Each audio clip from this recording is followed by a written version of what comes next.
You all right? Guess that was a little aggressive. Hey, good morning, everybody. I really appreciate you coming here. The subcommittee will come to order. It's very good to see you here again, and I'm glad that you're here. I'd like to preface this, as I do with everything. This committee is not a bipartisan committee. It is a nonpartisan committee. And if anybody gets out of line on either side of this aisle, I will bring them back in because we're just not doing that. We're just not. So that is for the record. And we got our gear working this time, right, Mr. Garcia? Okay, I tell you what, we had some issues. And I don't mean you, I mean me and these guys. So it's good. It's a pleasure to have you all here. And over the last 4 years, the Subcommittee on Economic Opportunity has passed legislation that has greatly improved the veterans' access to their GI benefits, which are earned, not given, and has protected them from fraud and other outside factors. And much of this legislation was passed under the leadership of my friend and colleague, Mr. Levin. And I appreciate the ranking member and his staff for continuing to work with us in a nonpartisan way as we continue to work with improving the VA system, our subcommittee has jurisdiction over. Today, our subcommittee comes together to examine the state of the GI Bill and the Education Service. Let me make it clear, I believe this, Mr. Garcia, that your intentions are pure, and your staff and the Secretary of Veterans Affairs and I have a very good but somewhat complicated political relationship, as you do. But I do believe that the Secretary's intentions are pure. I absolutely know that my ranking member's intentions are pure, along with the rest of these folks. So the sole stated intent and our purpose here today is to make sure that our veterans have the best possible access, seamless, to these educational benefits. So let's lock arms and march together.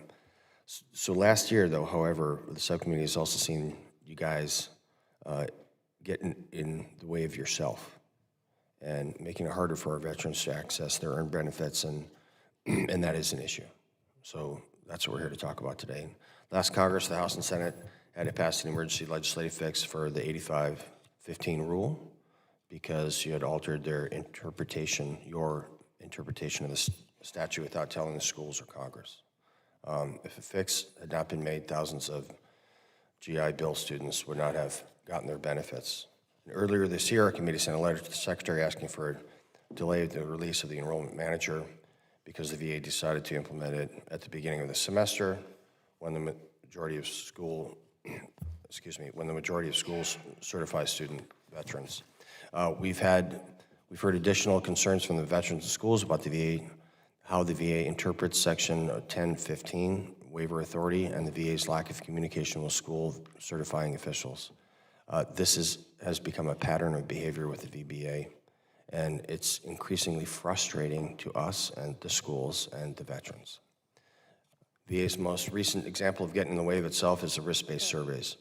Congress intended for risk-based surveys to be used when the VA and the state approving agencies believe there is an issue with concern. I'm going to say the quiet part out loud. We screwed this up. I'm using the royal we because I've been in Congress for 5 minutes. But we had really good intentions, and how we communicated them to you is just wrong. We set parameters. They're not good. They're not reasonable. They're not realistic. And so we're taking that one on the chin. Time to do some truth-telling, right? Unfortunately, you guys have mandated a certain number of risk-based surveys to be performed regardless of whether there is an issue with the number of schools. At that number of schools, this is completely unnecessary red tape and not at all the intent of the law when it was passed. Risk-based surveys were intended to be used as a tool to review schools providing questionable services to veterans and hold them accountable to the veterans they serve. And I believe that the VA generally has done good work in the education space. There are many success stories in this area, and we applaud everyone for their work that have done to achieve the ability of our veterans to get education. However, we're going to hold you guys to the highest standard. That's just it, as you try to do yourself. And Congress should not have to continuously be called to intervene in your administration of educational benefits, especially when the number of education services staff has risen from 75 at the implementation of the post-9/11 GI Bill to 231 today. With more people working at the VA today, there should be a better level of service. Once again, I am very thankful that you're here today, and I'm looking forward to getting this done. So with that, I yield to the ranking member for his opening remarks. Thank you, Mr. Chairman. Appreciate you all being here. Oftentimes, government regulations are written after misconduct and negligence lead to disastrous consequences. For our subcommittee, those consequences are usually wasted taxpayer dollars and broken promises to our veterans. I'm proud that we've responded by establishing strong policies to prevent similar abuses in the future. To be clear, I think there are legitimate complaints regarding the way VA has implemented some policies, and we're here today to ask VA to refine some things. However, we're talking about refining process, not rolling back underlying protections for veterans. These protections were hard-won after decades of fly-by-night predatory schools targeting veterans for their earned benefits. It's critical that this subcommittee and VA continue to police bad actors because the GI Bill is a transition benefit. It's a key component of reintegrating service members into civil society and closing the opportunity gaps with their peers who didn't serve. That being said, I have real concerns about how VA is implementing risk-based surveys, and I can empathize with the frustration coming from schools. Hope to learn more from VA today on how the department plans to move forward with these protections and utilize risk factors to prioritize reviewing potential bad actors targeting veterans and their earned benefits. Congressional intent was that risk-based surveys should be used when schools have grossly failed at one of the standards in law, not that they should duplicate compliance surveys. I also look forward to hearing from our partners from the state approving agencies, the schools, the VSO community, and the program administrators. See, some of them are already here. Glad you all could join us today. Thank you for the work that you do and for the direct impact you have on veterans and their families. The feedback from the people you all represent will help us review and refine GI Bill processes as we focus on serving veterans and protecting their earned benefits. Lastly, Mr. Chairman, just want to say I'm excited to come to Wisconsin to join you for a field hearing in the coming months. I hope the weather is as good in Wisconsin as it was in San Diego when you came to visit us a few months ago. The chances of that are zero. With that, I'll yield back. Thank you. Thank you, Ranking Member Levin. I'll now introduce our witness panel. Our first witness is Mr. Joseph Garcia, the Executive Director of Education Services at the Department of Veterans Affairs. Mr. Garcia is accompanied by Mr. James Ruhlman, the Deputy Director of Program Management at Education Services. And our second witness is Mr. Joseph Westcott, the Legislative Director for the National Association of State Approving Agencies. I will ask the witnesses to please stand and raise your right hand. Do you solemnly swear that the testimony you're about to provide is the truth, the whole truth, and nothing but the truth? Very well. Thank you, and let the record reflect that the witnesses have answered in the affirmative. Mr. Garcia, you are now recognized for 5 minutes to deliver your testimony on behalf of the Department of Veterans Affairs. Good morning, Chairman Van Orden, Ranking Member Levin, and other members of the subcommittee. Thank you for the opportunity to discuss VA's education benefit programs. With me today is James Ruhlman, Deputy Director of Program Management at Education Service. Today I will highlight VA's partnership with the state approving agencies, SAAs, and the National Association of State Approving Agencies, NASA, to provide program oversight, which is more important than ever before. There are more schools, more training programs, and more options for students. As part of our oversight efforts, VA works in collaboration with SAAs to perform risk-based surveys. Risk-based surveys have three principal objectives. First, they provide a mechanism for SAAs to review and mitigate potential fraud, waste, and abuse by using data and risk factors that are outside of the normal program approval and compliance survey process. Second, RBSs allow the SAAs to verify the propriety of benefits paid to education and training institutions under the provisions of the laws administered by VA. Third, if risks are confirmed, corrective action is promptly initiated. These surveys are an important tool in ensuring that institutions are meeting and maintaining VA's approval requirements. The FY23 cooperative agreements between VA and SAAs requires the completion of 1,308 RBSs. As of September 13, 2023, 1,195 have been conducted. Due to the RBS findings, 55 educational and training institutions have been withdrawn from GI Bill participating in the program. VA has worked with NASA to adjust RBS thresholds and revise the standard operating procedures, guide, and worksheets for FY24. Improvements in the RBS process are ongoing. An RBS work group was formed by NASA and Education Service leadership to discuss best practices, gaps, and other areas of concern. The work group remains committed to continual improvement, refining the RBS model, guidance, and tools based on SAA feedback and data-driven findings. I'd like to take the opportunity to also highlight VA's ongoing focus on employment opportunities for veterans.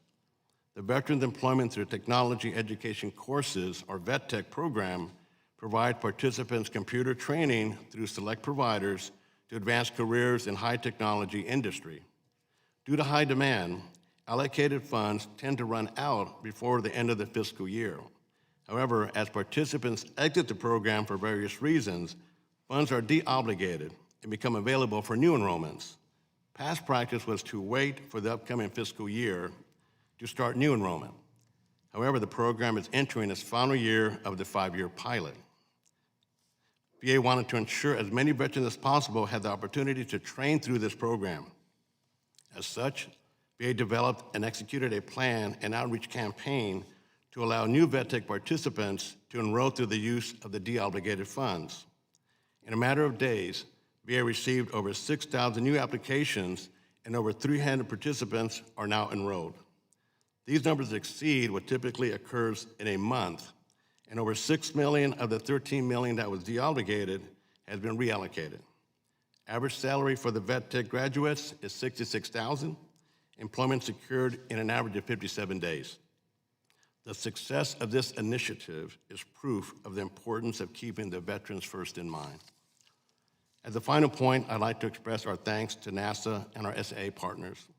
Their ongoing commitment ensures accurate and timely delivery of high-quality educational benefits to veterans and their families. Mr. Chairman, VA looks forward to continued opportunities of working with Congress to provide the best possible GI Bill experience for our veterans. This concludes my testimony. My colleague and I look forward to answering any questions you or other members of the subcommittee may have. Thank you, Mr. Garcia. The written statement of Mr. Garcia will be entered into the hearing record. Mr. Westcott, you're now recognized for 5 minutes to deliver your testimony. Chairman Van Orden, Ranking Member Levin, and members of the Subcommittee on Economic Opportunity, I am pleased to appear before you today on behalf of the 52 member state agencies of the National Association of State Approving Agencies. I appreciate the opportunity to provide comments to this committee pertaining to the impact of bureaucratic red tape on veterans' education benefits. I'm accompanied today by NASA President Frank Myers. Today, 52 SAs in 49 states, as well as the District of Columbia and the Territory of Puerto Rico, composed of only 215 personnel, are supervising over 13,000 active facilities and nearly 220,000 programs. SAs work in collaboration with the VA and our other partners, such as NAVPA, to promote and safeguard quality education and training programs for veterans and to assist the VA in preventing fraud, waste, and abuse. NASA believes the primary responsibility and focus of the SAs is and should continue to be to review, evaluate, and approve programs at schools and training facilities utilizing state and federal criteria. We do this through an approval process that allows us to carefully evaluate many factors, including curriculum, instructors, and the facilities themselves. We take this responsibility seriously and consider ourselves the gatekeepers of quality by ensuring only quality programs are approved. Congress, rightly concerned that inadequate oversight allowed some bad actors to prey on veterans and too often closed their doors with little warning. Included in the Comey Act of 2017 provisions that for the first time allowed SAs to perform risk-based survey.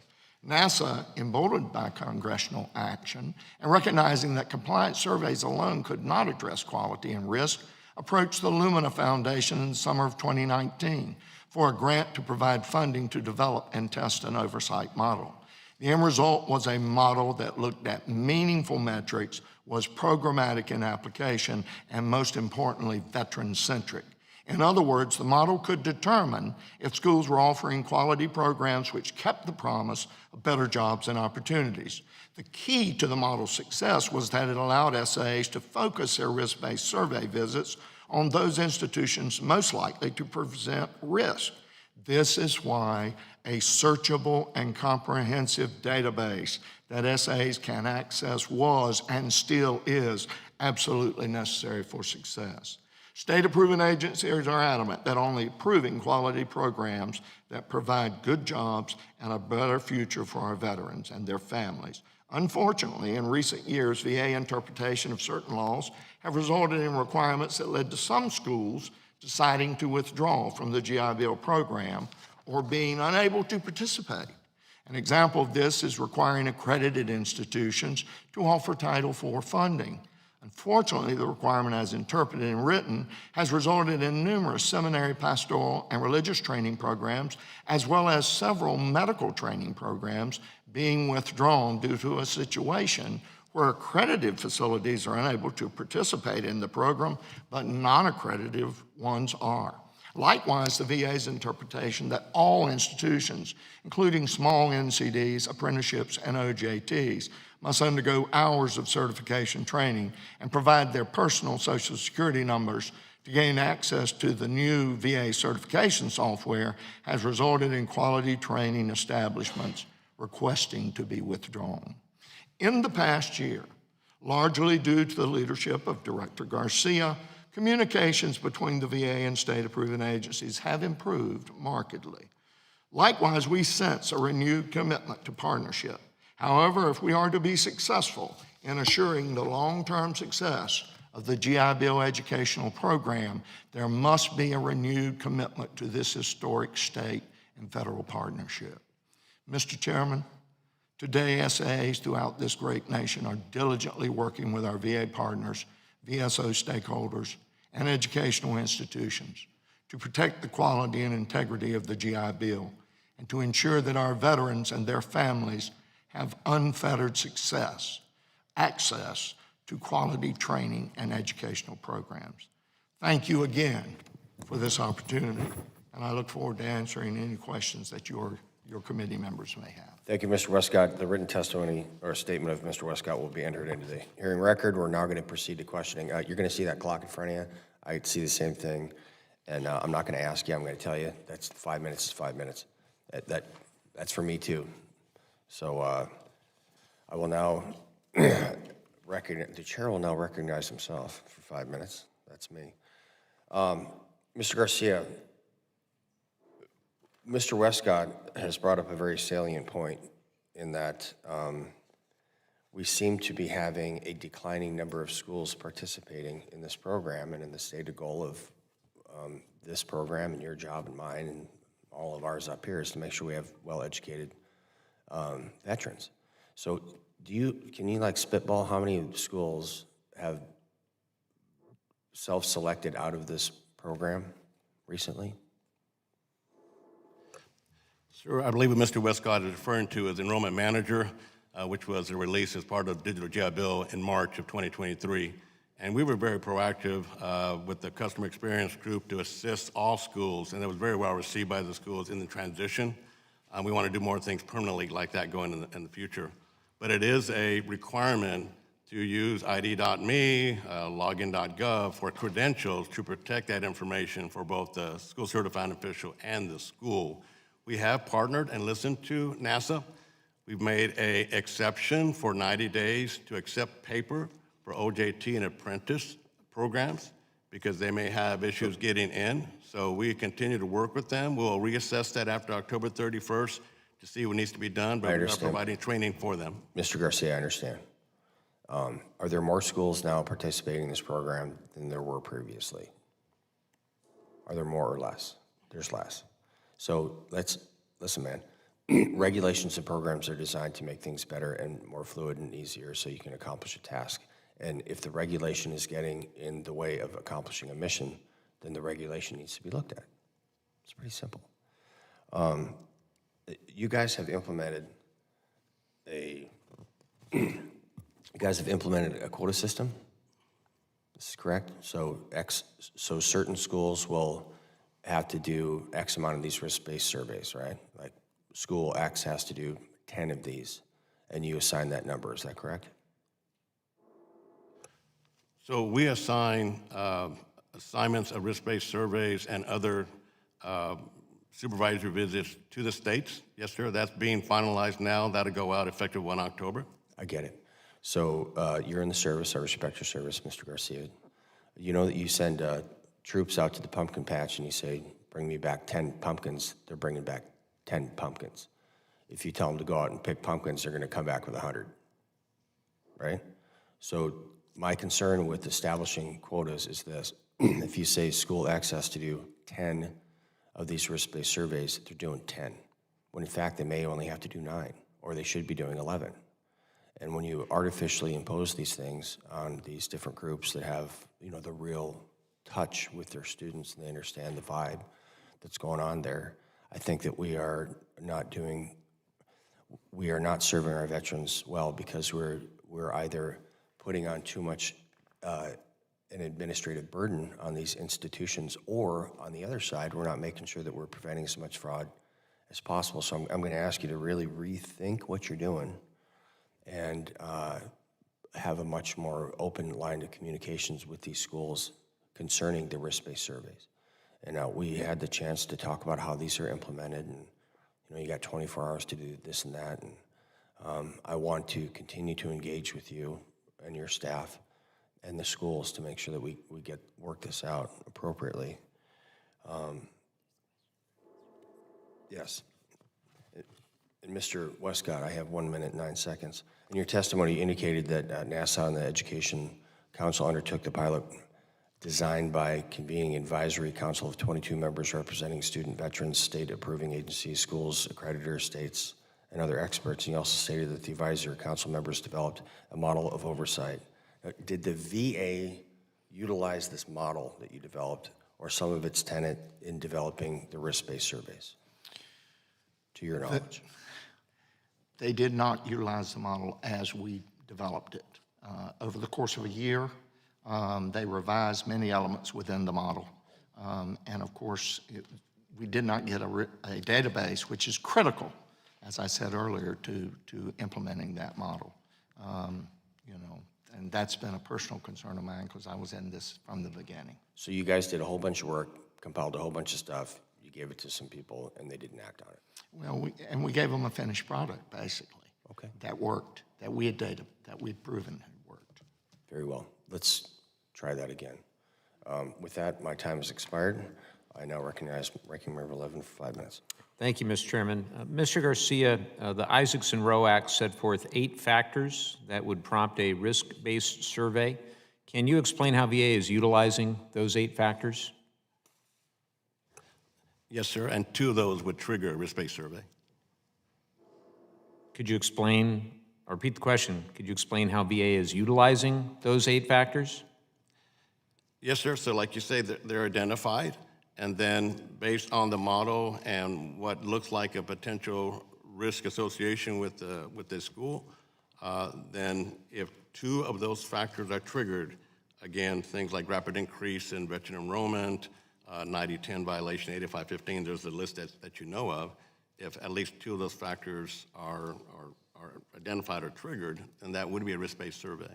Got it. So you brought up rapid increase in enrollment. Has VA selected the school with the largest enrollment increase over the last year? Sir, I'm not sure how the numbers play out, but you're right. We don't want to have a school that went from 4 to 8, right? And that's a rapid increase of over 30%, the same as a larger school that had a 35% increase. So we evaluate based on that information. But it would follow that if you're using the factors in Isaacson-Rowe that you would have, in fact, reviewed that school? We would have looked at the information to start, but then there's judgment by the SAAs to determine if, in fact, that school is visited. So to me, there'd be some qualitative data to assess. Okay, maybe you can take that question back and figure it out. Isaacson Rowe also set forth the requirement that educational programs need to either participate in the Department of Education Title IV programs or receive a waiver from VA. How does that waiver process work? Yes, sir. So, as you know, we want Title IV and GI Bill delivery benefits to be used, right? Because if not, then the veteran doesn't have access to federal loans, federal grants, that kind of thing. If they don't have access to Title IV, it might be more expensive private loans. And so we would grant a waiver if the school could not participate for whatever reason in Title IV. That would generate a waiver. We wouldn't generate a waiver just because the school doesn't want to. Okay, that's the difference. Mr. Westcott, can I get your input on the waiver process, how you think it's going? Well, I, of course, disagree with that. I think that SAAs, when we approve programs, are very careful to make sure that those programs are quality. I'll give you a quick example, sir, and that is in North Carolina, we had to withdraw Reformed Theological Seminary because they simply did not wish to, be involved with Title IV. A fine seminary, a seminary that had been approved for many years, there was no reason for that to be the case, and there should have been a waiver granted. Mr. Garcia, I'll turn back to you. We've heard concerns from schools regarding a lack of transparency with the process by which complaints submitted via the GI Bill school feedback tool are posted to the GI Bill comparison tool. First, the statute requires VA to publish, and I quote, only feedback that conforms with criteria for relevancy that the Secretary shall determine, end quote. Can you please describe this internal review process and, most importantly, who is responsible? Yes, sir. So the complaints are reviewed and validated before they're submitted for the comparison tool. That is something that, in fact, James' section, Mr. Ruman's section, looks at, and then they're provided to another section that actually uploads them. If there is an error or mistake, and that could happen, I've gotten emails from a school that says, hey, looks like that was posted erroneously. We deal with it and take it down if necessary, so we're open to if something like that occurred by mistake. And who's responsible? I'd say I'm responsible. You're responsible. Okay, good. Second, the statute requires VA to allow schools, and I quote, to verify feedback and address issues regarding feedback before the feedback is published, end quote. Same question. What's the process and who's responsible? And you're responsible? All right, that's good to know. You heard it here. Another question for you with the time I have left. Schools are given just a few days to prepare for risk-based surveys. Is this an appropriate timeline? Should the timeline be the same for all risk-based surveys, or should higher risk or lower risk cases change the timeline? So there's a different timeline across the compliance surveys, risk-based surveys, and targeted risk-based surveys.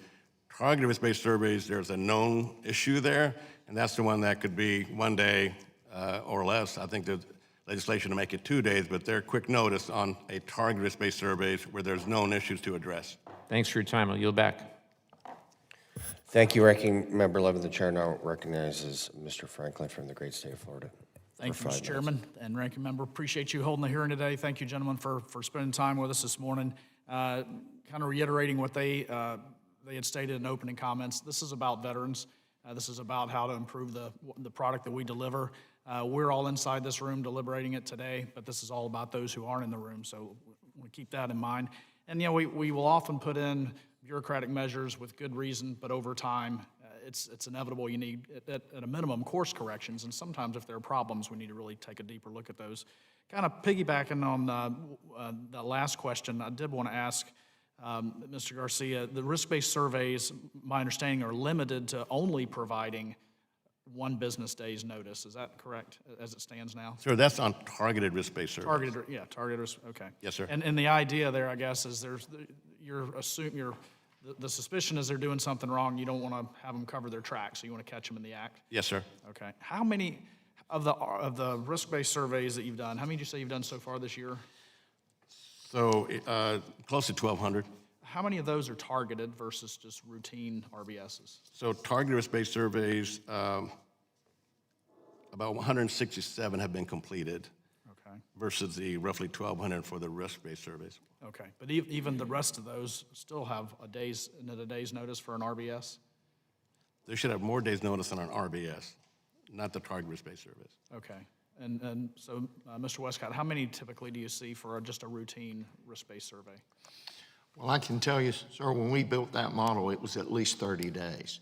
Because the idea was that they would send us the information that we would review, advertising, financial stability, and those things prior to us getting on site, so that when we got on site, we could look at things and talk to veterans that were necessary. So in practice, though, are they getting 30 days? I'm sorry.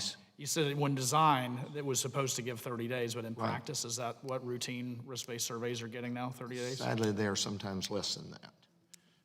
Like how much less?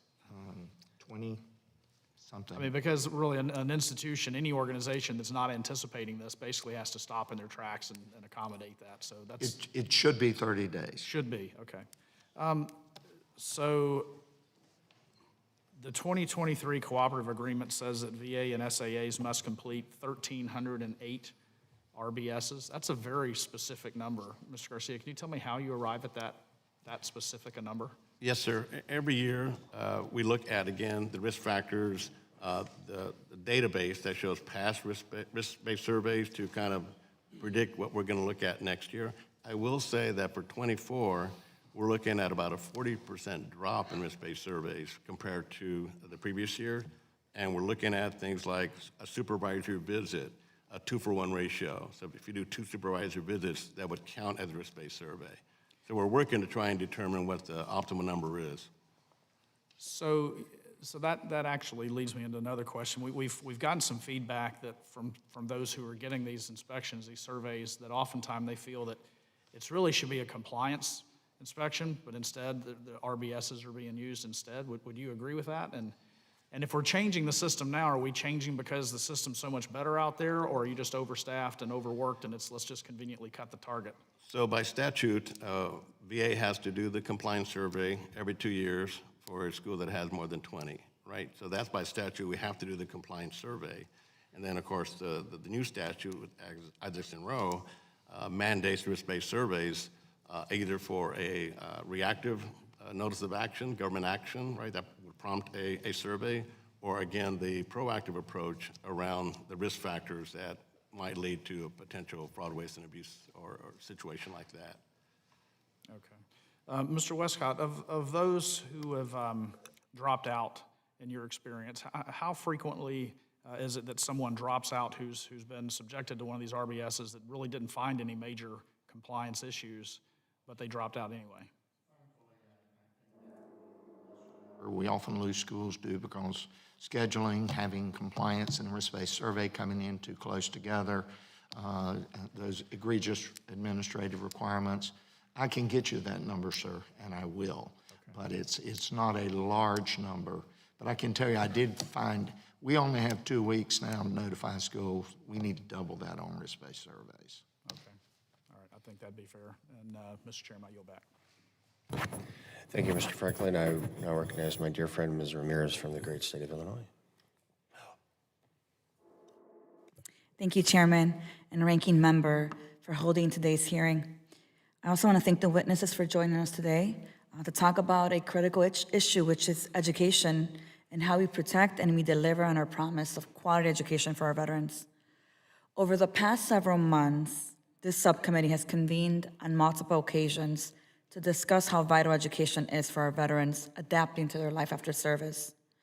And I believe that education is one of the many pathways towards self-improvement, self-sufficiency, and provides communities the opportunity to better live their lives economically, socially, and professionally.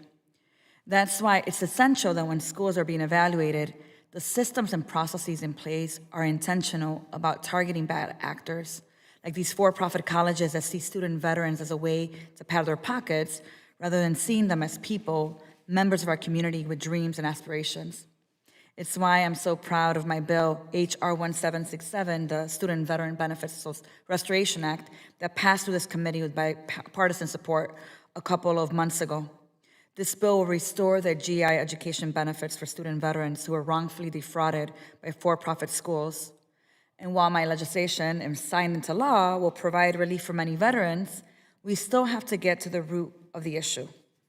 As part of providing student veterans a quality education, I want to ask a couple of questions regarding the complaints. Mr. Garcia, can the VA explain why information about schools that have closed or lost approval disappears from the comparison tool without explanation? And then the follow-up to that would be, what steps are you taking to correct the issue? Yes, ma'am. On the comparison tool question, as far as impact on a school that might have withdrawn from GI Bill benefits, participation, I'll have to take that back to find that out. I can take that for the record. So you'll go ahead and take back the question about why information about schools that have been closed disappear from the comparison tool. Is that correct? Yes, ma'am. Okay. All right, well, I guess a follow-up to that is how does the VA plan to provide prospective student veterans with access to a school's history of complaints? And I particularly am interested in knowing, especially for information that has hit beyond those most recent 2 years, which is obviously crucial for them making an informed decision. Yes, ma'am. So the comparison tool, I think, currently tracks 2 years. And so there has been requests to have more years, 7, 10 years of information. Coming from a higher education background myself, before taking this job at 3 different colleges, universities, I think we should take a look at that. Because if it goes back that far, let's say 10 years, for example, all complaints I've heard as a recommendation, could that not potentially hurt the veteran because that's old, dated complaints that have been resolved? I think we need to look at both sides of that. What would you say would be the right number of years? I like 2 years because I think that's fairly current. Presidents and administrations turn over. That's my experience. So if you had something that's 10 years old and that was a problem, it's likely that that administration changed over. So I think we need to be careful that you're hurting the veteran by having a complaint that have probably been addressed.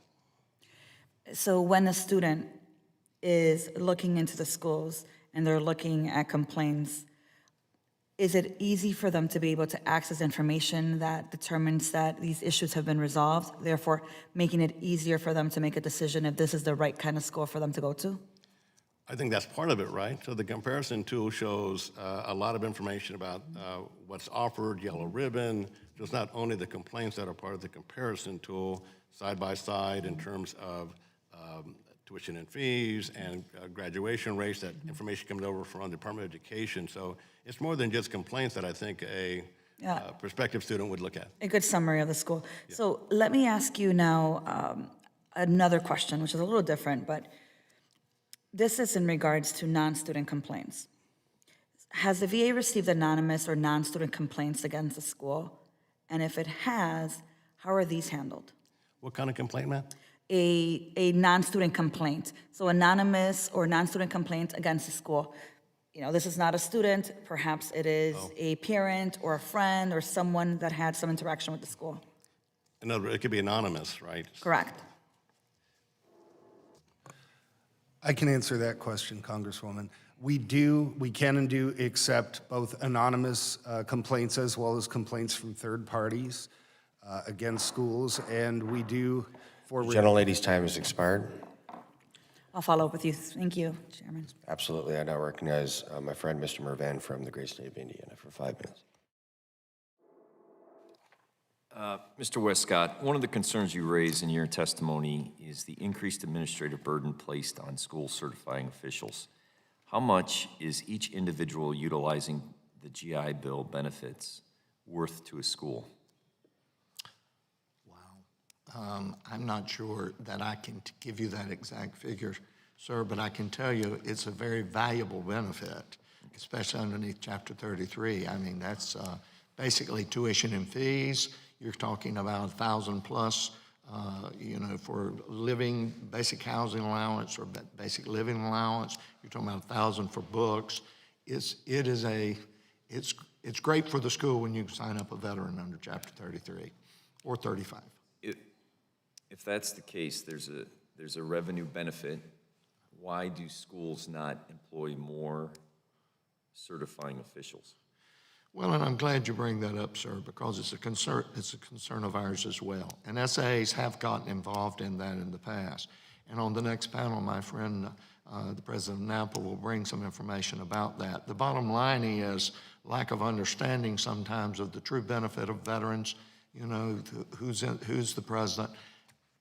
You know, there should be at least a school certifying official for, 100 veterans or something, 200. I don't know, we've done surveys, but the bottom line is, I don't understand why they don't engage more. Okay, thank you. And then the follow-up, if you could finish the answer for my colleague's question. Yes, thank you. We do accept anonymous and third-party complaints. Those are not published to the GI Bill comparison tool. One of the things that we do generally is ensure that the individual was attending a school. So really, that's more of an informational type thing. However, we do share that information with our federal agency partners who can also search our data as well as data from other federal agencies that is submitted to the Federal Trade Commission Consumer Sentinel database. So we do accept that and we do share that. However, if we can't validate that someone was a student, then there's really no way to identify or validate or remediate.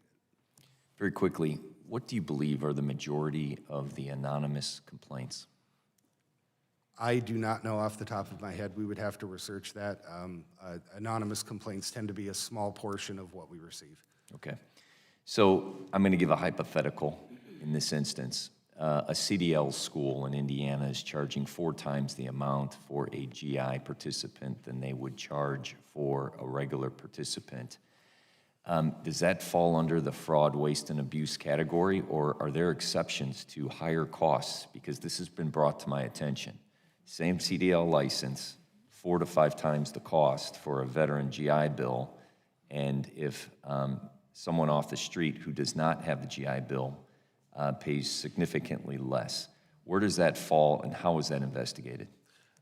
Thank you for that question. That would be illegal. The law does require that program charges are the same for both GI Bill beneficiaries as well as non-GI Bill beneficiaries, and that would be an overcharge of VA benefits.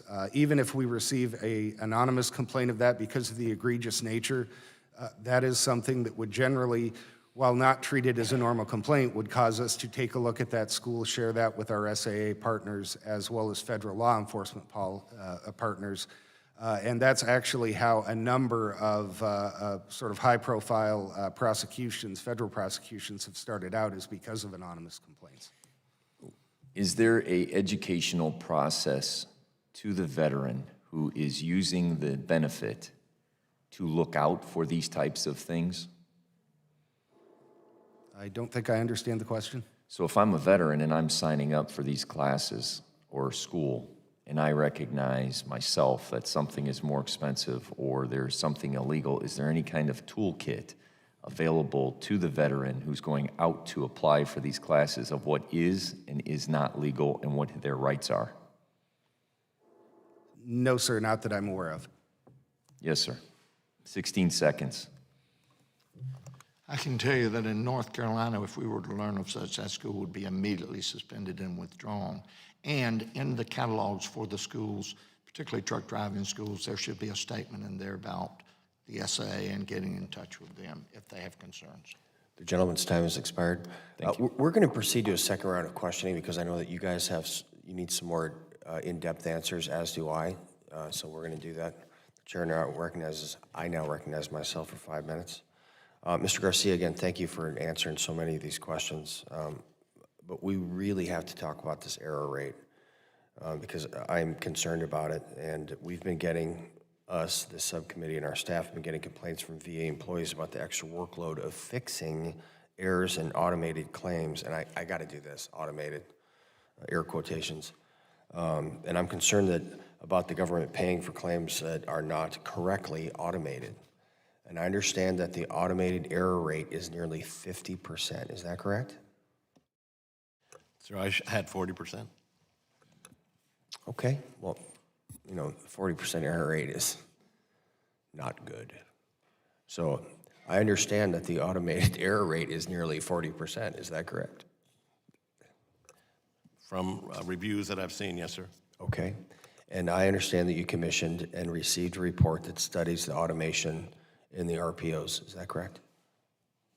As part of their review, yes, sir. We asked them to do that. Very well. And understand that this is called the RPO report. Do you commit to providing the RPO report to the subcommittee by the end of this week? Yes, sir. Be glad to do that. Dang. Thanks, man. Yep. Mr. Westcott, it was really interesting. Can you elaborate on your testimony in reference to faith-based schools and their issues with the with the 1015 waivers for religious institutions? Referring to the Title IV? That is correct, sir. I mean, this is something that the general public needs to understand. Yeah, exactly.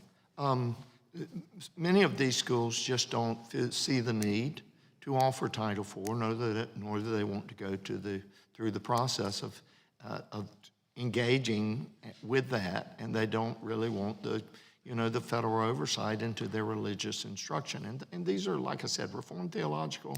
We're not talking about schools in storefronts or church basements. We're talking about legitimate schools that are finding other sources to provide for their students and therefore see no reason to engage with Title IV. So, I mean, just as a side note, my grandson goes to kindergarten in a church basement. Just throwing that out there. So those are valid too. Yeah, that was in no way a I know. discredit. I get you, man. Hey, do you think this is onerous? Are our veterans not able to attend religiously affiliated schools due to this onerous process, in your opinion? Yeah, I really do. I mean, the bottom line is we had a school call in North Carolina and say, we'd like to get accredited. And we said, well, if you do, you're going to have to go for Title IV. They said, well, forget that. They were going to spend thousands to get accreditation. That is the wrong answer. We should encourage accreditation. And we have the mechanisms in place to make sure that those are quality programs. Okay, so what we're doing is what we don't want to do. Exactly. Okay, so let's just not do that, man. Let's do great things. So Totally agree. Yeah, can you suggest a fix for this, please? Well, yeah, my personal preference would be to do away with that requirement. Okay. But the second fix would be to find some realistic waiver that will allow those schools to be granted a waiver that doesn't involve applying for Title IV. I mean, as long as SAAs say these are quality institutions, let's trust the SAAs. We've got the results from the schools and drive on, but requiring them to apply for or have Title IV is just unnecessary. Hey, thank you, sir. Mr. Garcia, can you noodle on this? You think about this, and that's with the stated intent of our purpose here, and your purpose really is to make sure that our veterans have the appropriate amount of educational benefits that they've earned. Can you sit down and can you guys talk about this, please? Sir, but if the purpose is to provide support for veterans, if removing Title IV, though, removes financial aid that they could get, right? So if we have schools choosing, okay, I don't want to do Title IV, now you are limiting what veterans can get in terms of the educational goal pursuit, right? So I think we need to look at that as well. Look at the impact on the school, what's the impact on the student veteran? By removing Title IV opportunities, then you're driving veterans to private loans, they're more expensive, and that actually hurts the veteran. They need to look at it both sides. And so, Mr. Garcia, I really don't believe that's what Mr. Westcott was saying, and I would just leave you with this. It's just not that cut and dry. So there is this is not a conundrum. It certainly is a quandary, and I'd like you to work on it with Mr. Westcott. And with that, my time has expired. The chair now recognizes Ranking Member Levin for 5 minutes. Thank you, Mr. Chairman. I want to turn back to last Congress when we passed legislation to resolve issues that foreign-based students were having using their GI Bill. What we're hearing is that these students, some of them anyway, are still having delays, having their schools approved for the GI Bill. Can you provide us an update on where things stand ensuring foreign students can use their GI Bill? Yes, sir. A couple of things. The foreign schools, one is that we're also allowing for enrollment manager paper-based for them, just like the OJT and apprenticeship. That helps there. Another improvement is around the direct payment. We actually came up with a solution where the schools were not getting timely electronic funds transfer payments because there was a requirement to use a U.S. bank account. We found a way to get around that recently, so that allows the payments to go through electronic means. And again, the enrollment part of accepting paper at least until October 31st, so we can reevaluate enrollment manager participation. Appreciate that very much, and also to your earlier comments about taking responsibility, I really appreciate that you stood up and you said that you take responsibility. It's really critically important. We'll hear from our next panel as well about the work that they're trying to do to just make sure that we're all trying to share this burden to prevent bad actors. I think everybody wants the same thing here, so we're going to continue to hold you to account and appreciate the input of our next panel as well. With that, I'll yield back. Thank you, Ranking Member Levin. The chair now recognizes my dear friend from the great state of Florida. Thank you, Mr. Chairman.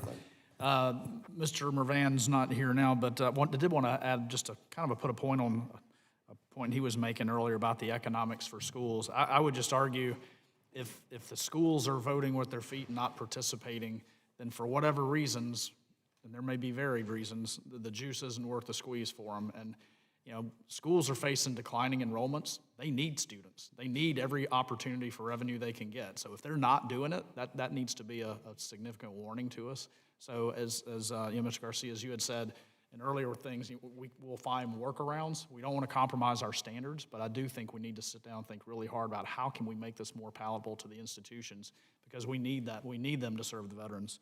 Mr. Westcott, we talked about the religious institutions, but whether it's a design, whether it's the way the system's designed, or if it's just misperception, sometimes the nonprofits and some of the online institutions feel like they're being unfairly targeted. Now, anybody that gets targeted is going to feel like they're being picked on, and I understand that.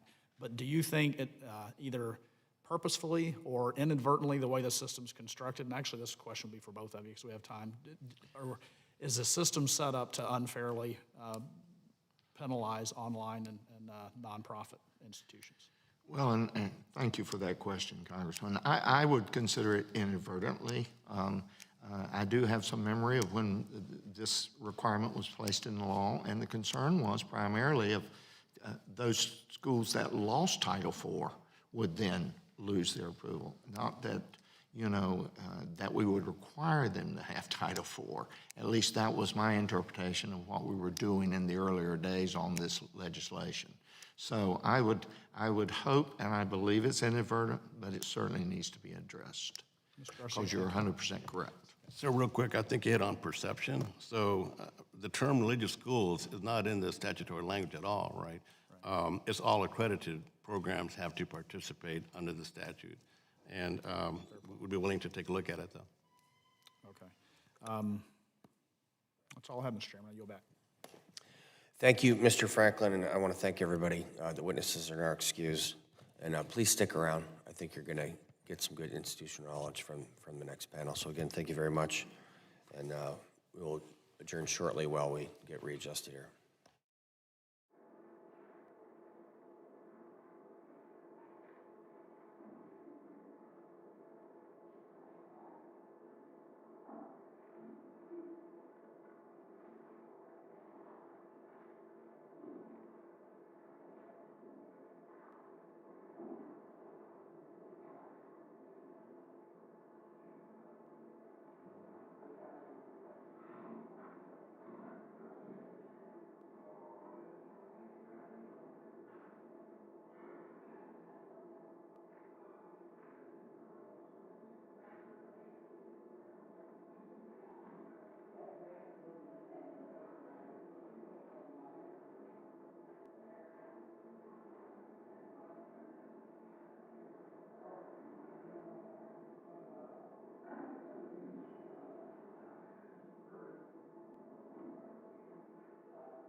Will the witnesses for the second panel please be seated?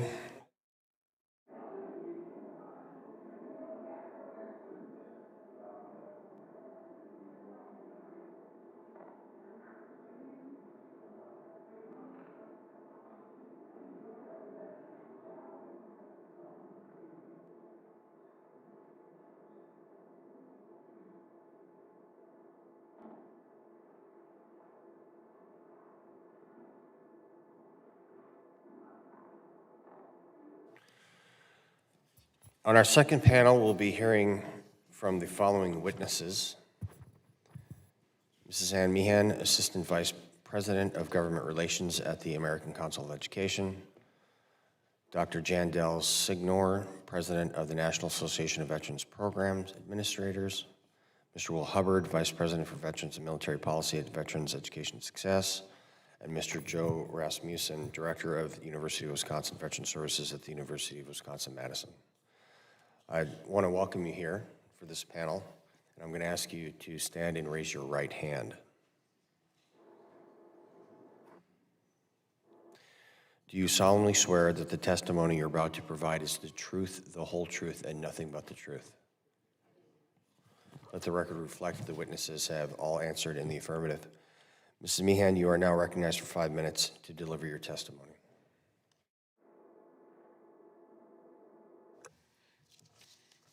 Chairman Van Orden, Ranking Member Levin, and members of the subcommittee, thank you for inviting me to testify. My name is Ann Meehan with the American Council on Education. ACE represents 1,700 public and private colleges and universities and related associations. Colleges and universities recognize the important role that VA plays in the oversight of education benefits. Congress has made significant investments in these programs, and it is critical that safeguards are in place to protect against waste, fraud, and abuse, both to protect taxpayer dollars and to ensure veterans are receiving a high-quality education. At the same time, in our effort to root out problems and identify bad actors, we must be mindful that we do not inadvertently create unnecessary burdens on institutions that are serving veterans well. Risk-based surveys, when done right, provide a valuable and efficient oversight tool that allows regulators to focus limited resources on the areas of greatest concern. While we commend VA for its efforts developing the survey, we believe VA's model reflects a misunderstanding of how risk-based surveys are intended to work.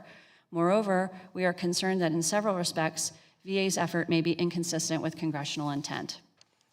In recent months, ACE has heard several concerns from institutions regarding VA's risk-based survey. In general, these concerns fall into 3 areas. 1, concerns related to the triggers VA uses to select an institution for a survey. 2, concerns about the information that must be provided once selected for a survey. And 3, concerns about information required as part of the financial soundness review. First, regarding the triggers, over the past year, VA has selected more than 1,200 institutions of higher learning and more than 600 colleges and universities for a risk-based survey. Given the large number of institutions selected, we question whether VA's model is sufficiently targeted to institutions posing a substantial risk of noncompliance. Many campuses report that they are unaware of the reason why they were selected for a risk-based survey. For colleges and universities who know why they were selected, the reason given is often limited and technical in nature, and not one under any reasonable standard that would be indicative of increased risk. For example, some campuses were selected based on a failure to satisfy VA's prior flawed interpretation of the 8515 rule, an interpretation which has subsequently been corrected through legislation. Some campuses were selected based on a single complaint. In one case, the complaint was decades old and had never been verified. In another case, the complaint was from a non-student. Some were selected based on a modest increase in the number of veterans enrolled in a program, which was common as we emerged from the pandemic. And finally, some campuses were selected due to nothing more than a standard tuition increase. None of these reasons are ones that suggest a heightened risk of noncompliance by the institution. I note that we did not hear from any institutions that were chosen for a risk-based survey based on one of the events listed in Section 3673E of the law. However, we strongly agree that any of those events should trigger a risk-based survey.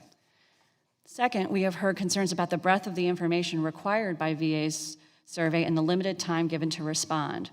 One large university reports providing tens of thousands of documents in response to VA's request. Coordinating this response across a university is a massive undertaking, requiring assistance from campus officials in multiple offices.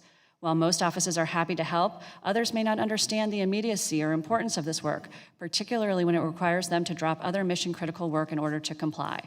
As one example of the breadth of the required information, campuses are required to provide copies of any complaint received by the institution over a 3-year period. Institutions are instructed to provide all complaints, even complaints about the dining hall. More problematic, institutions are required to allow the SAA to monitor a class in order to determine the quality of the instruction. While this requirement is well-intentioned, it misses the mark, particularly at a large research university, where it is viewed as an inappropriate intrusion into academic matters. Third, we have heard concerns about VA's required financial soundness review, which appears to confuse the financial audit information that for-profit institutions report with financial audit information that public and nonprofit institutions typically report. To summarize, we support risk-based surveys, and we believe they are an important oversight tool. However, we believe that VA's model needs further work to ensure it is meeting its intended purpose. We hope that Congress will help VA refocus its efforts on the institutions that pose a serious risk of noncompliance while shielding good institutions from an unnecessary compliance burden. We stand ready to assist in these efforts. Thank you. I'd be pleased to answer your questions. Thank you, Mrs. Meehan. The written statement of Mrs. Meehan will be entered into the hearing record. Dr. Signor, I'm pronouncing that correct, aren't I? Signor, right. So Dr. Signor, you're now recognized for 5 minutes to deliver your testimony. Thank you. Good morning, and thank you for the opportunity to speak today representing the National Association of Veterans Program Administrators, or NAPA. My name is Dr. Jan Del Signor, a U.S. Air Force retired veteran, but today I'm here to speak to you as the NAPA president on behalf of the men and women who are conducting the daily operations of certifying and administering the GI Bill benefits. NAPA is the only national organization comprised of SEO, school certifying officials, and school administrators working to deliver educational opportunities for veterans since 1975. Our members have been the SEOs who are in the trenches with boots on the ground, serving student veterans daily while trying to maintain compliance. I am here to discuss two concerns: risk-based surveys and the impact of increased duties placed on the SEO. Our primary concern today is the risk-based survey, RBS, and the criteria the VA is using to select schools they deem as at risk. Schools welcome accountability and are proud to maintain compliance with reasonable regulation. However, there has been an unreasonable burden placed upon the institutions through an excess of well-intended oversight. NAPA conducted a survey of SEOs nationwide and discovered most of the schools selected for a risk-based survey were for minor or unclear reasons. The top reasons these schools were identified for an RBS are student complaints, unknown criteria, an increase in student population, or an unwarranted 8515 violation. There are examples nationwide of RBS being deployed against all types of institutions, including public and accredited schools. Several schools reported they received an RBS based on an old student complaint that was addressed by the institution and closed. Other schools reported they were identified for an RBS from a complaint that was never received by the institution and deemed as invalid by the VA. One school reported receiving complaints because of benefit processing errors by the VA, not the school, yet the school still had to respond and an RBS was triggered. Some institutions reported that they had no idea why they were identified for an RBS, as the state approving agency, SAA, did not or could not explain why this RBS was being conducted. Third top reason schools reported they were selected for an RBS was due to an increase in student population during the COVID recovery period when students were returning back to campus.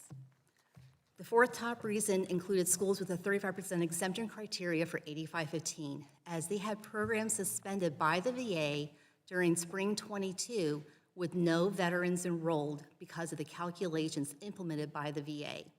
The VA introduced these new methods during the pandemic and caused many programs to be erroneously suspended nationwide. None of these situations confirmed a school was at risk to close, nor were they guilty of exploiting or misusing veterans' benefits. NAPA recommends correcting these measures by establishing an advisory council of higher education officials, the SAA, and the VA to develop a model using public data to identify criteria that would trigger an RBS. In the spirit of today's hearing, less is more. The actual key players should be developing the criteria that would meet the intent of Congress.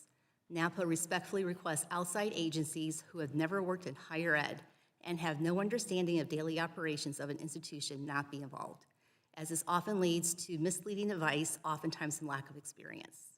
Our next concern involves the increased duties placed on SEOs. There have been several changes implemented by the VA on how to administer GI Bill benefits.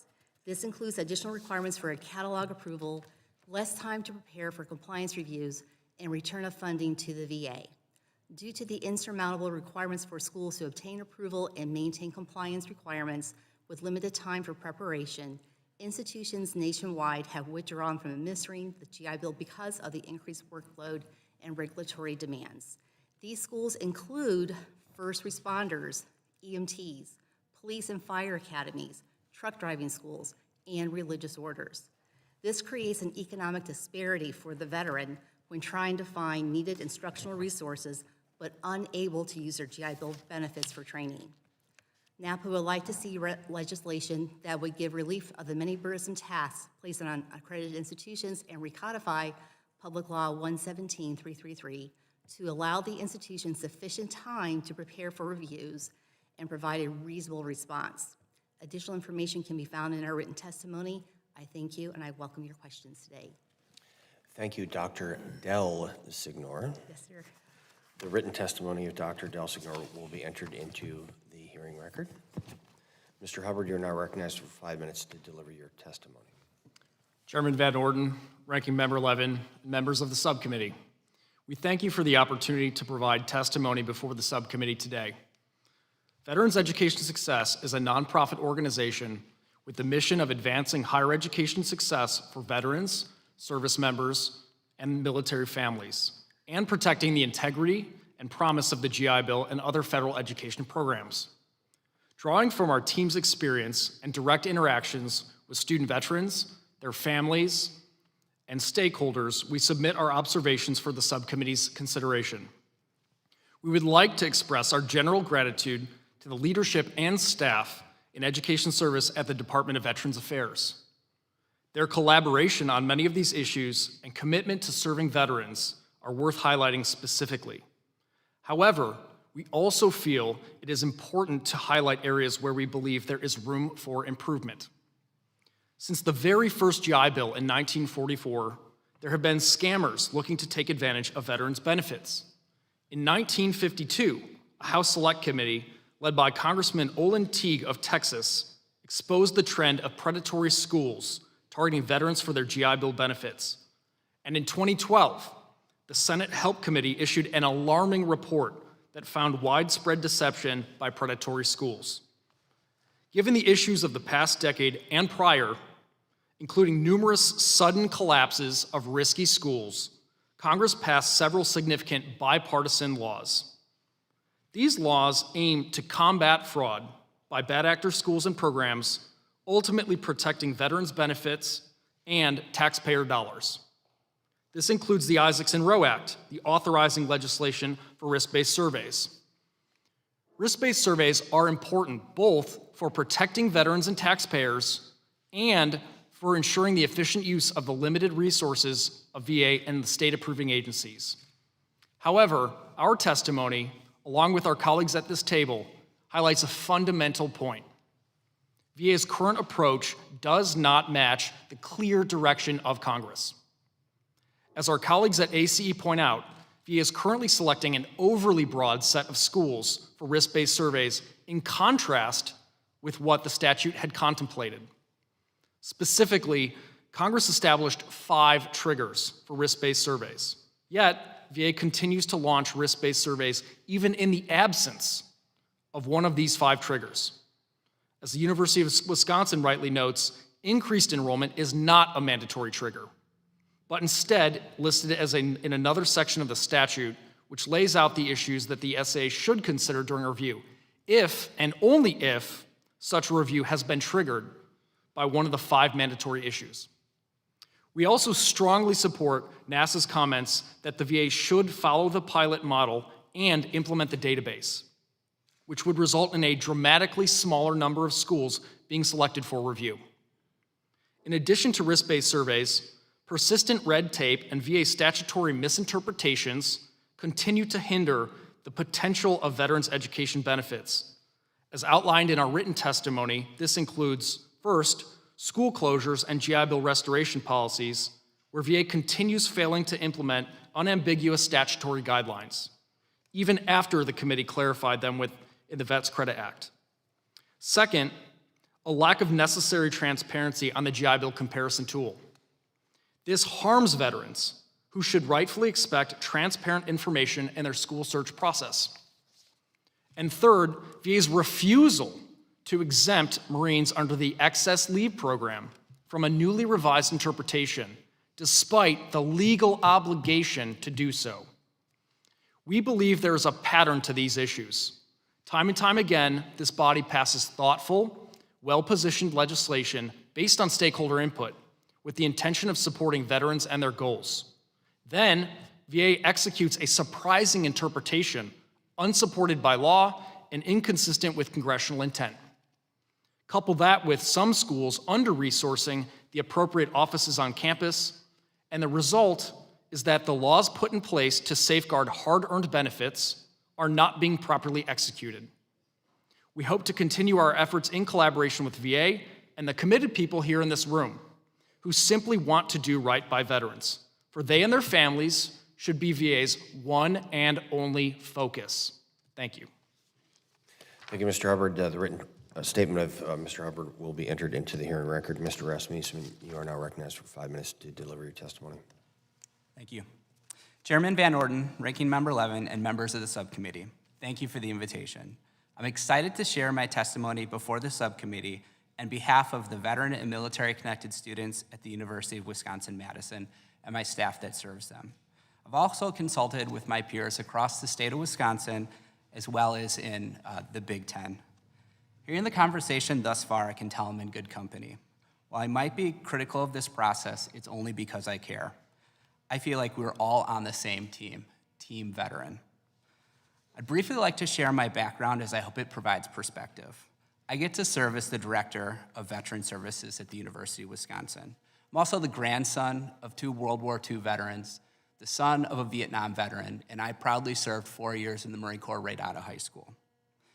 The GI Bill was personally important to me. It helped me pay rent, buy food, and a little further down the road, it even helped pay for my father's gravestone. This program matters. I'd like to introduce one of our student veterans, Eddie. Eddie's a senior who's studying finance. He grew up in Florida, served in California, and moved to Wisconsin sight unseen. He's a first-generation college student, a first-generation veteran, and a first-generation American. When I think about this process, I think about how it impacts Eddie. Today, my highlights are that risk-based surveys is a good idea, but we need more collaboration. In general, there's too much red tape, and the systems need to be updated. Students like Eddie need to be centered in the conversation, and that we at the schools want to be partners. We need more of me's and my colleagues in the room when we're talking about creating new policies. And when we can't be there, we need trusted partners like my colleagues at the table and folks like the Association of Public Land Grant Universities, or APLU. Many of our student veterans like Eddie had a difficult time adjusting to campus. UW-Madison research tells us that too many of our veterans are not making connections to their college peers or university staff or faculty. That same research shows that students who do connect with veteran service staff specifically rank higher in metrics we know that lead to student success. College veteran service staff have earned the trust of these students, but that trust is eroding as we focus more time on bureaucracy and less time on direct student support. Enrollment manager is a great point. There's a lot that could have happened to make the administration on the school side much less time-consuming. However, VA chose to build the process close hold, and there was very little in the way of partnering. Unfortunately, today, entering information into the new system takes longer than the old system, and we find too many errors that are leading to students being underpaid, paid late, and in some cases, not receiving payments at all. There are also longer-standing issues with the VA rules that they outline in their handbook. One such rule says that undeclared juniors cannot use the GI Bill. This simply doesn't work. Most students at UW are transfer students, and money come in close or already at the junior mark. Competitive programs such as engineering, computer sciences, and nursing require on-campus prerequisites. Because these rules run counter to how things work on campus, many student veterans cannot enjoy the same academic college experience as their non-veteran peers. Each breakdown in this system leads to worse outcomes for our student veterans. And as this process gets more burdensome, we see more veterans driven from our high-quality schools. I'm not naive enough to think we can solve every issue overnight, but we're certainly not moving in the right direction with this status quo. It's time for VA Education Services to find real, meaningful ways to bring education partners into the fold. In my experience, GI Bill benefits are often the first place veterans interact with the VA. I often refer to the GI Bill and our schools as the front door to the VA. The GI Bill is a fundamental promise, something that many veterans are proud to earn and proud to use, and we owe it to them to create a system that honors that service and earns their trust. I invite you to come to campus and meet Eddie and our other student veterans, and I thank you for the time today, and I look forward to working with you in the future. Thank you, Mr. Rasmussen. Mr. Rasmussen's written testimony will be entered into the record. I'm going to reserve my questions till the end, and so now I recognize the ranking member, Mr. Levin, for 5 minutes. Thank the chairman, and I told him I'm ready to go to Wisconsin, so look forward to that. I want to make sure that we, just as we held VA to account in the first panel, that we make sure to talk to you and to schools, and that we understand we all have a responsibility to make this work. I'll start with Ms. Del Senor. I'm empathetic to the struggles and the issues that schools are facing. VA can absolutely improve their processes. I think we made that clear.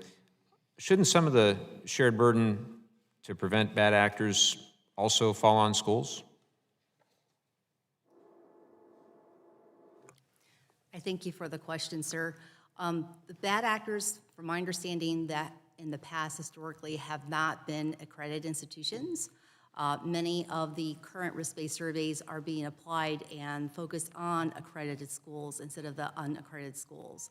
So it is going to take a partnership moving forward to make sure that these bad actors are not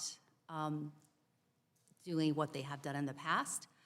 And we can definitely provide the quality education to our veterans so they can have a successful academic goal and be able to transition effectively and satisfactorily back into the civilian sector. We share that objective. I think the key here is taking the time to have enough staff to do the preventative work, making sure that the burden that is being caused by VA regulations is being met by enough people on the ground at your campuses.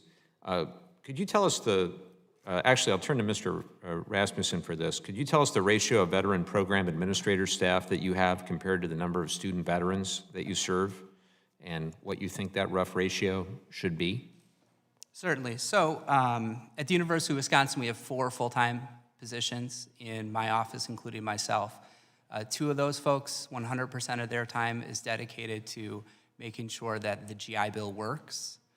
I'd also add to this that we don't live in a vacuum. This is obviously a conversation about federal benefits, but many states, like Wisconsin, also offer very high-quality state programs.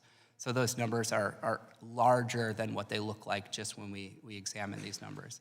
I agree. I heard earlier, 1 to 100, 1 to 200. I think those are very great goals to work towards. We're not quite at 1 to 200, but we're pretty close.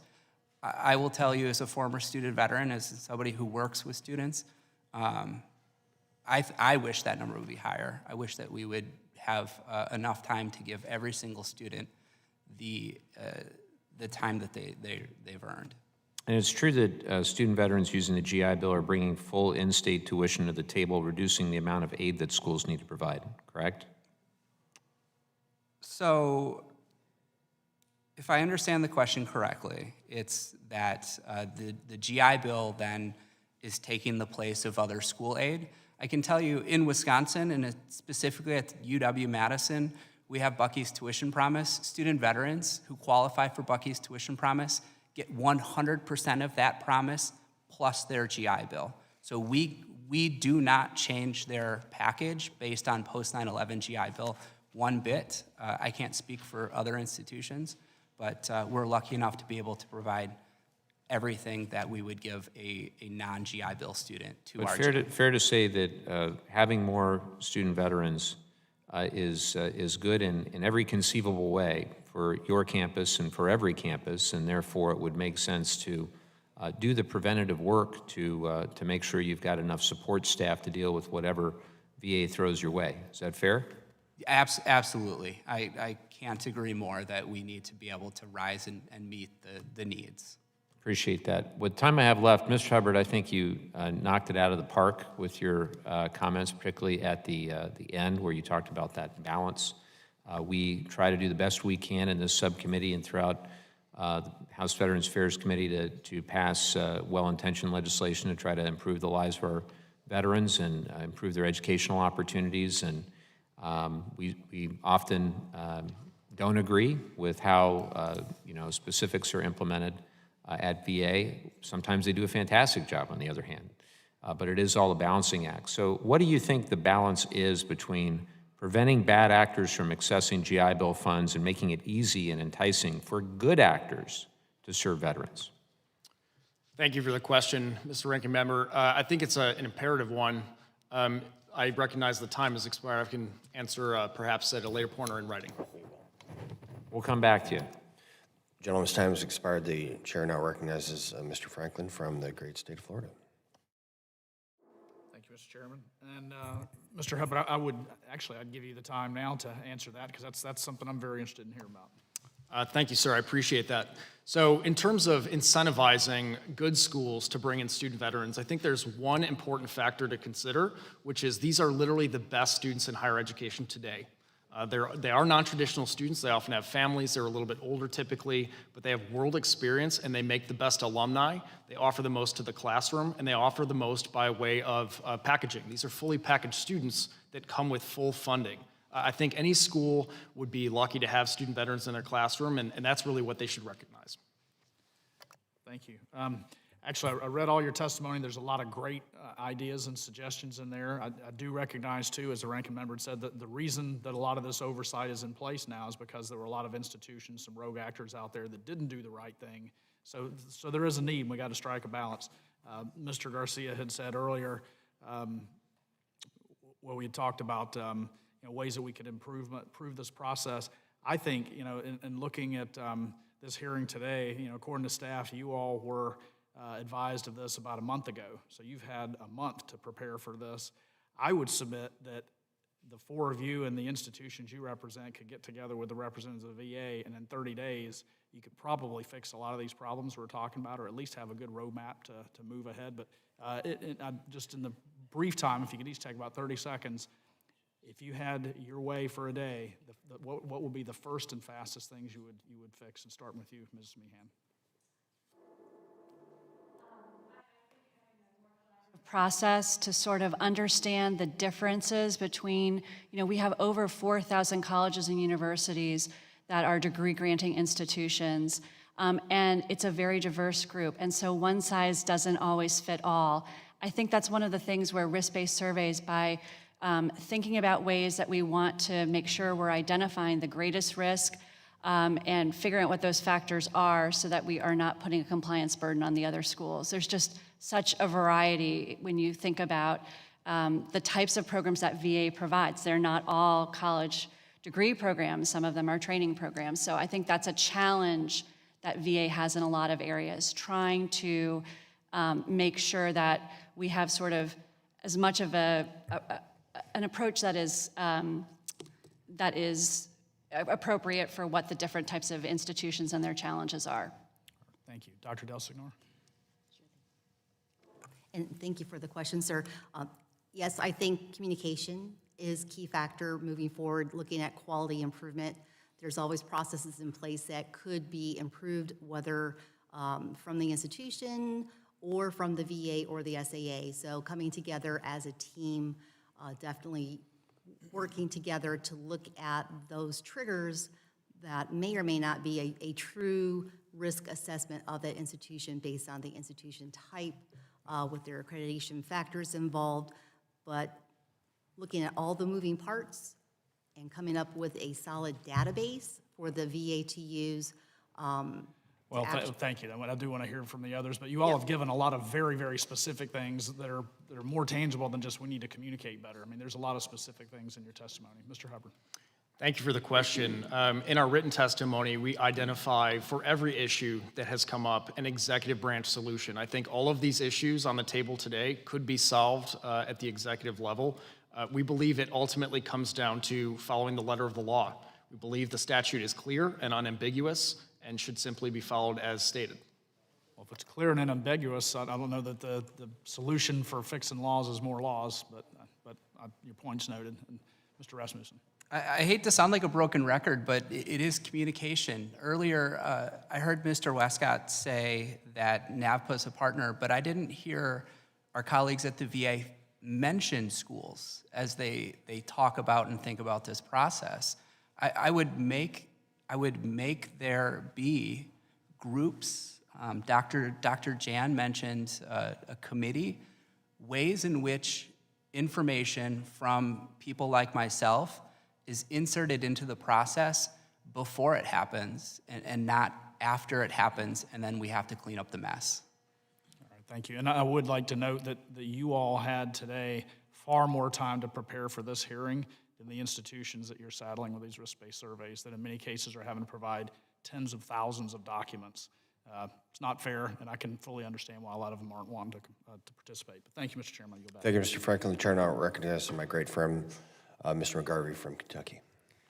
Thank you, Mr. Chairman. Thank you all so much for being here. It's good to see you again, Mr. Hubbard, and thanks to all of you for the work you do. One of the most important things to keep in mind while having this discussion today is to highlight what we're seeing on the ground and what's actually happening in the implementation and the administration of these benefits. So I wanted to focus on the school certifying officials and their role. Mr. Rasmussen, I'm particularly interested to hear your perspective as someone in an educational entity overseeing GI Bill education benefits. So, Mr. Rasmussen, how hard is it for you to hire and train up someone to work in your office as a school certifying official or GI benefits bill administrator? What are we seeing right now in terms of staffing? I very much appreciate this question. And let's actually start with the school certifying official role. It's not something that naturally exists in higher education. The duties that a school certifying official does probably overlaps 4 or 5 different offices. So it's extremely complex and it's very specific.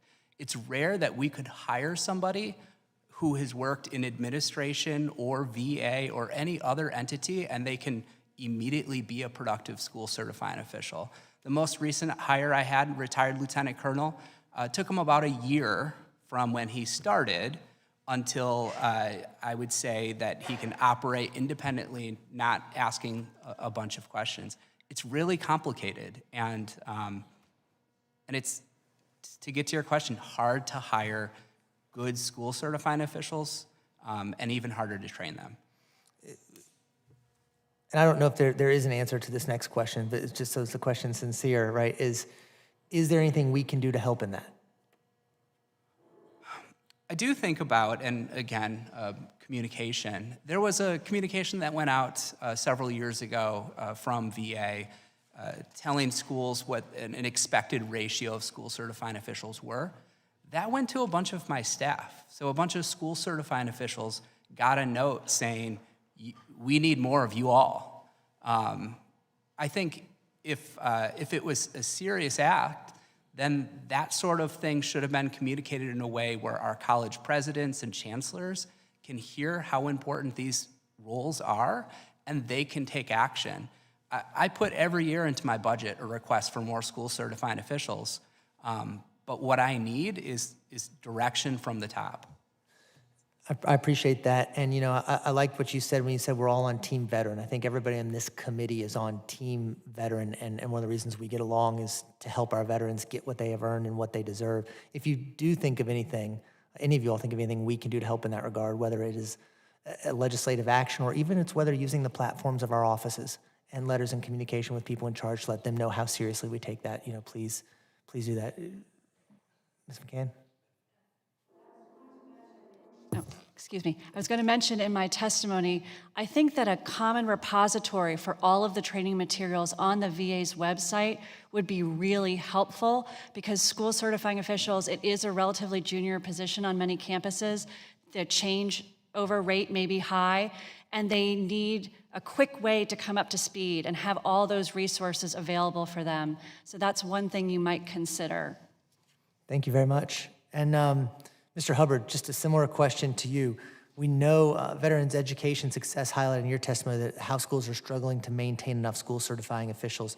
What do you see as some of the main barriers here and are seeing in terms of staffing? Like, what more can we do? What thoughts do you have on this issue? Thank you for the question, sir. First off, I want to offer my congratulations on the recent passage of your Isaacson-Rowe Oversight Act. That's a huge win and obviously something that you have championed and led on for good reasons. One thing that I think is important is that schools are paying attention to the requirements of the administrative burdens that are associated with compliance and providing that relevant support. As we talked about earlier, the GI Bill is the most generous benefit out there when it comes to education, both providing for tuition and fees, but also housing. There's literally nothing in higher ed that's more generous, and so it's important that schools devote the appropriate resources to make sure that folks like our friends at University of Wisconsin on the ground doing the real work are getting the right support staff. Cool, thank you. And just one last question in the very short remaining time. Do you guys have an idea of what you think the ideal ratio is? Please. I believe VA recommends 1 to 125, but I certainly defer to my colleagues. Currently, sir, in the SEO handbook, it's 1 to 200. It would be nice to have 1 to 100. It is a very, Chapter 33 is a very complicated process, so any help would be greatly appreciated. Appreciate that, and I yield back. Thank you, Mr. McGarvey. And the chair now recognizes my friend from the great state of Arizona, Mr. Subcommittee.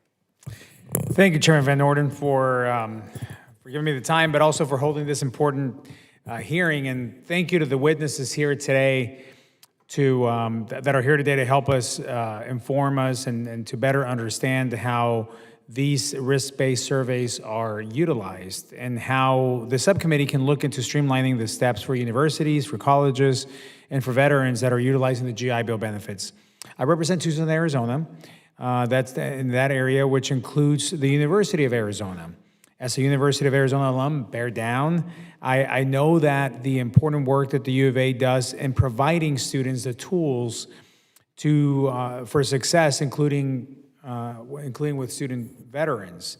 Actually, earlier last month, I visited the U of A, it was this month actually, and I visited the U of A and I toured their Veterans Education and Transition Services Center. I was very impressed by their work there, I learned about the important work they do in supporting veteran students, especially since the center is staffed by veterans and that are students at the U of A that have transitioned out of the military to the U of A. So the university has over 5,000 military-connected students with about 2,300 veterans in active duty, National Guard or reserves, and these numbers consistently increase every single year. I'm proud of the support that they are providing to student veterans, but I also know we can do more, and that's where my question leads into Mr. Rasmussen. What type of factors do you believe should trigger a risk-based survey? And do you feel that the current risk-based surveys are focused on the right factors? Thank you for the question. I think risk-based survey, and I said in my testimony, the idea is solid, right? That there is limited amount of resources and that we need to focus those resources in the right place.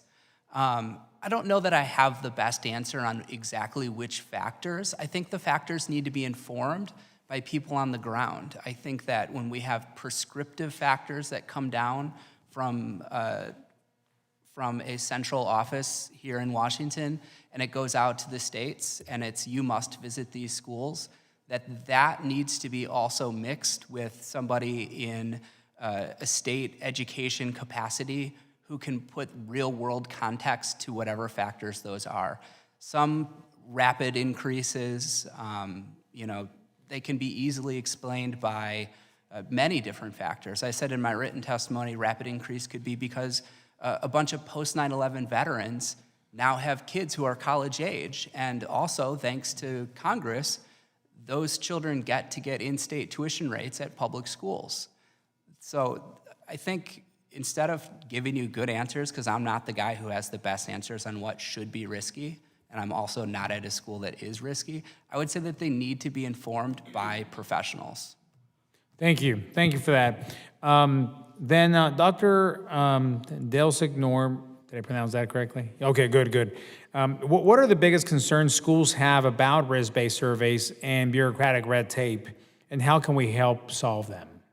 Thank you for the question, sir.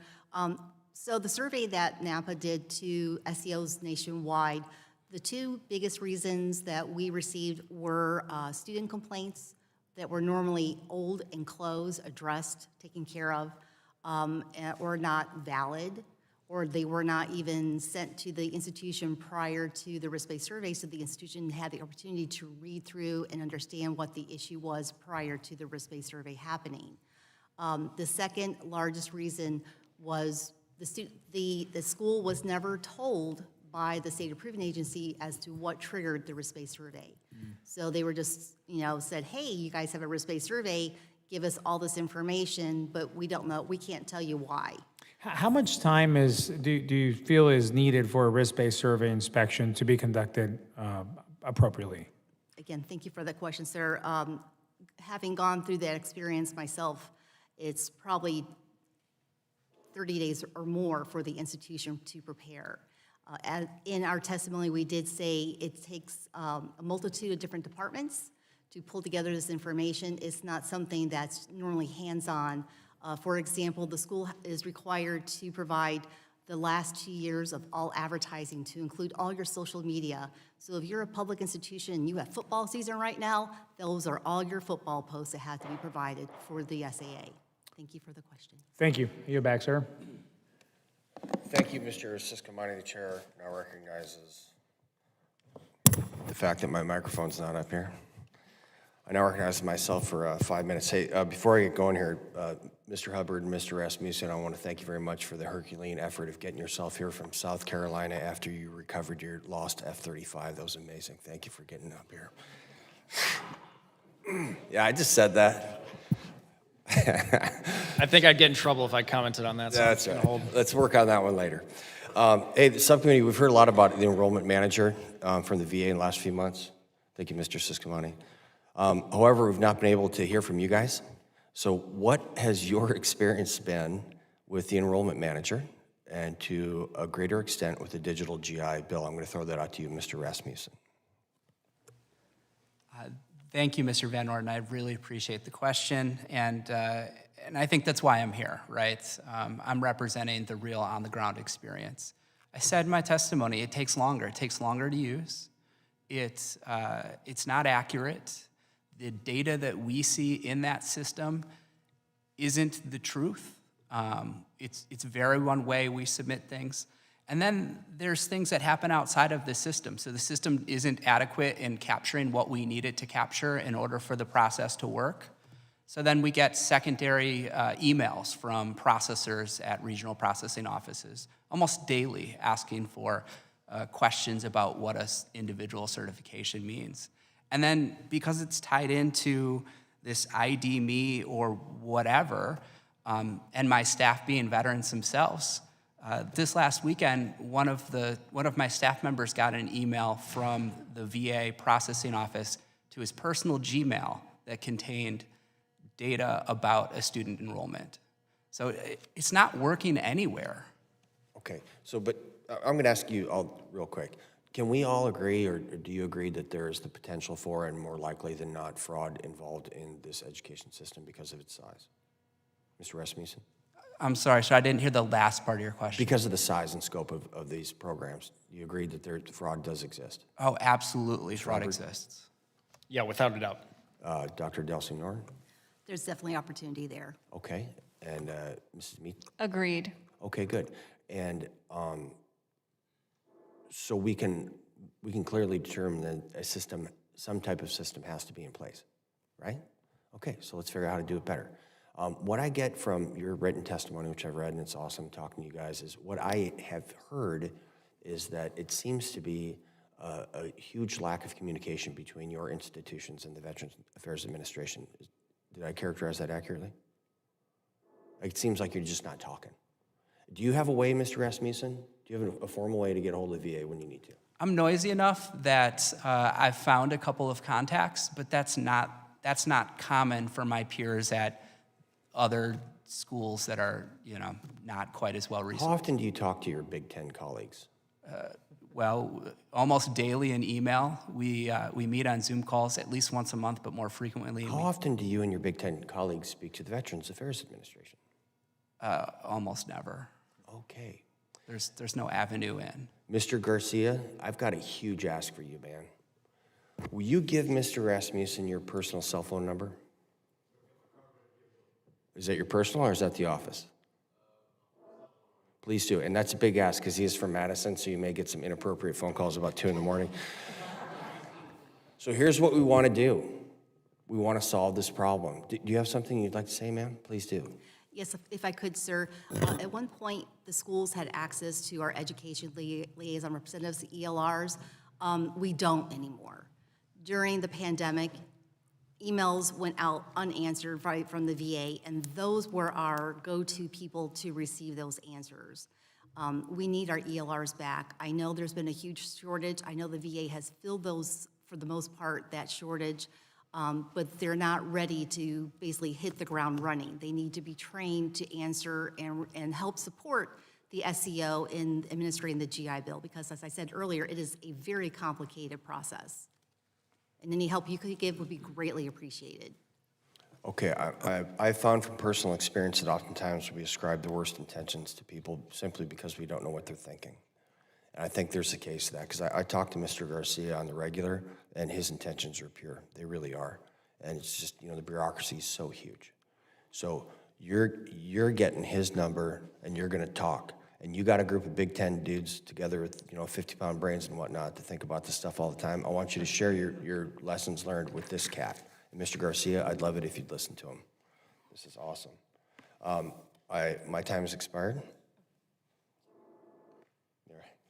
Kate always wants one more. Okie doke. So let's get Mr. Levin. I now recognize Ranking Member Levin for his closing statement.